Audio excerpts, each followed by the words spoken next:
Hey y'all. This video is gonna be a little bit more different. It's gonna be a little bit more personal. Because I just had my 1 year review at my job last night. I am sitting in the car. It's like 8:15 in the morning. I just got home. I just parked. I put the seat back, got my feet on the dashboard. I am chilling right now.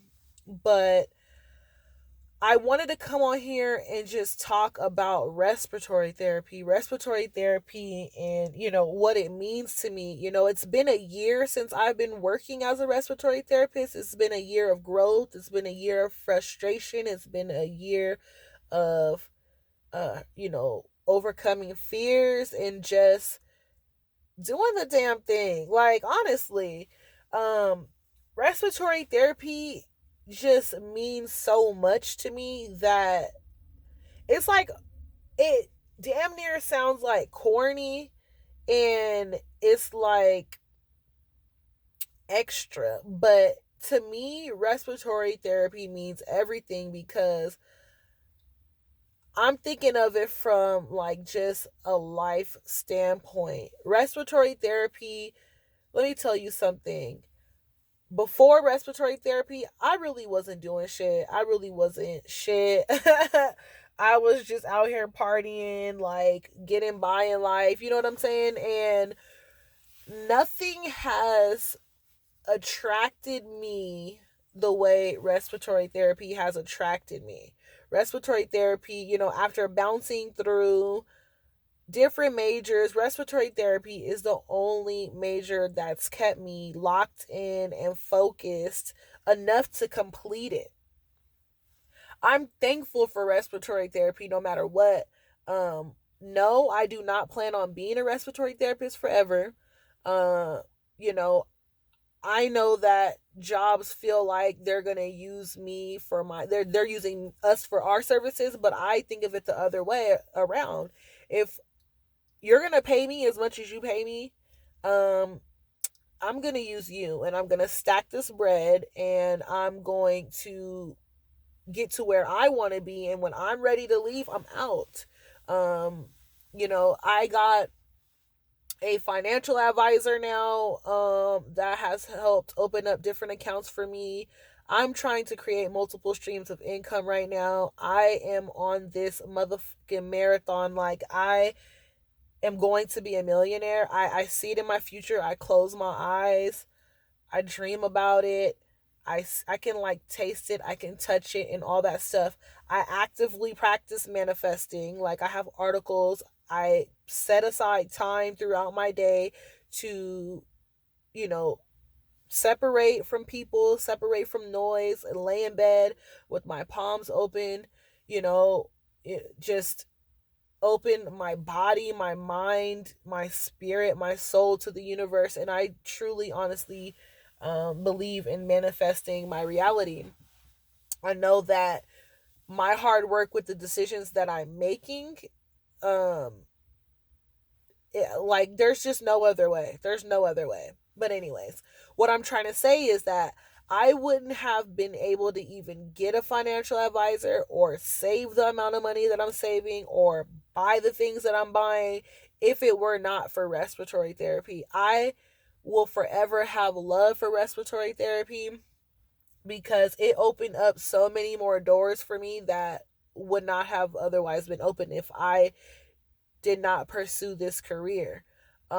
I feel with respiratory therapy, like, I feel complete. I feel like the part of my life that was missing to give me like that confidence and that boost and light the fire under my ass, and like just what I needed to feel like a true, boss ass woman. Like, respiratory therapy gave that to me. It totally um kickstarted my independence. It totally kickstarted, you know what? Respiratory therapy allowed me to prove to myself that I could not only start, but go through hell, to complete and finish a goal. It's like totally the bigger picture.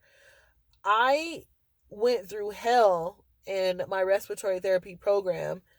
Um, I went through hell. There's just no way around it. And I never saw myself being as tough as I am. It's crazy. Like the amount of strength that I have gained from going through the program and experiencing the things that I've experienced, via respiratory therapy, it's indescribable. And like I said, it might sound corny, it might sound whatever, but like I am so just in love with, you know, what respiratory therapy has provided me. Not just taking care, like it's bigger than taking care of the patients to me. It's like on some selfish shit. It's about what this profession has done for me and provided me, and it's given me feelings, and it's given me strength, it's given me, you know, money, it's given me the ability to invest and really go after my real dreams, if that makes sense. And so I can do nothing but only respect respiratory therapy. I think that what we do is so powerful. It's truly like just underestimated or under talked about. Um there's no better feeling than to be in a situation where like shit is hitting the fan and you're called upon. Your skill is called upon, you're needed, and it's like the heat of the moment. Like last night in the ER, it's like the heat of the moment when stuff is going down and you you know what you're doing, you're knowledgeable, you've done your work, um and you're just really out here just taking care of patients. And it's like an empowering feeling just to know like the power that we have, like a breathing machine, like a ventilator. We have the ability to set how many breaths a person takes per minute, how big of a breath they take per minute, how fast they take that breath in, um how much oxygen they get. We can put them on different modes, different, breathing patterns with the inverse, IE ratio, um, and kind of like it's like with different disease processes, you ventilate them different ways, so there's different settings and different things you would do. But like to know all of the fact that I know all of that, I'm sorry. Like I'm having a moment. Like it's just I'm so motherfucking proud of myself. It's crazy. It is crazy. It's beyond me. Like my mom sits there and is just like, I don't know how you got into this, but she knows like it's my thing. And I'm gonna do what it takes to continue to like, further my education in respiratory therapy. But it's just I don't know. I don't know. Like it's such a powerful field. I'm so excited for everyone that's getting into it. I can't wait for everybody to feel how I feel. Um it's just a whole vibe. It's just a whole vibe. It's I don't know how to even explain it. I really don't. I really honestly don't. But I don't know. Nothing but positive, honestly. I would say let's go over what is my least favorite thing about respiratory. Even though I love respiratory and what we do, my least favorite thing would be mm, I don't like floor work, honestly. I mean, it's good sometimes. Like, I just don't like being like a routine. Here's your breathing treatment, walk out. Here's your inhaler, walk out. Here's your IS. I don't even do IS, but here's your flutter valve. Like, you know what I mean? And then they order the treatments every 4 hours. So then you walk around and then you do it again. You know what I mean? I would say that. Like, I'm more of an ER ICU type of person because I'm trying to learn. I'm trying to be with the intense of the intense. and the smartest of the smart. I mean, not to say that floor therapists aren't smart, because they definitely are. And at my job, we don't have the luxury of like nurses picking and choosing, like, I want to be an ER respiratory therapist, I want to be an ICU respiratory therapist, I want to be on the floors. We don't do that. Like, when I go to work and I clock in, I find out where I'm at that day. So it varies. Like, I happened to be in the ER last night. I'm probably going to be in the ER again tonight because I'm back. And then when I go back on Saturday, I'll probably be somewhere different. Um, but I just, the floors, just, I feel like the respect that we have on the floors is minimal, because that's all that, and I've said this in another video, that's all that people see us doing is just basic breathing treatments. And I don't like, sometimes, like, nurses will be calling you, they'll be calling you for stuff that you already know that you have to do. Like, it'll be 10:58. Treatments are due every 4 hours, so 7, 11, and 3. It'll be 10:58. They're calling you like, oh, so and so has a breathing treatment right now. B, I know.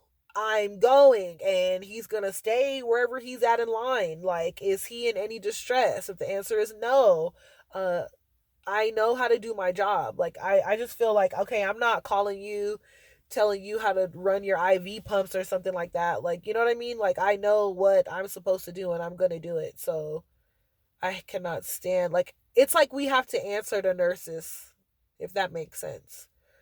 Um, or like we always have to notify them of the things that we're doing, or uh include them, make them aware, but they don't have to do that for us. So I mean, there's like a level of hierarchy with that. I understand, because it's like right up under the doctors, and it is the nurses. I get it. But sometimes they be kind of overstepping their boundaries to me when it comes to like trying to boss you around, or calling you like you don't have other things to do. It'll be like calling you to like suction a patient. Like, girl, put that damn suction catheter down that ET tube and press the button and pull it out. I am doing something else. I'm not coming over there for that. But the funny thing is, my coworkers will put me on blast.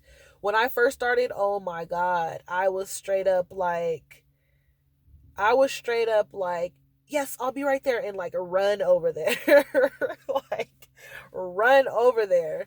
And now, since I'm a little bit more experienced in prioritizing my task and my workload, it's a little bit easier for me to be like, okay, give me 15, 20 minutes. And they'll have to deal with it. If they're in some distress, again, if they're desatting, something like that, then I'll run over there. But it's just like floor work and answering to nurses be getting on my motherfucking nerves sometimes. Um, that's really it. Honestly, I love what I do, and that's a really good feeling, to love what you do. But other than that, that's my little tangent. That's my little rant about respiratory therapy. I have hit my 1 year anniversary, and it feels so good. Um, I'm so happy. I'm just so happy. As always, peace and love, and ask your questions and subscribe, and just love me. Just love me. Um, I'll be here. Bye.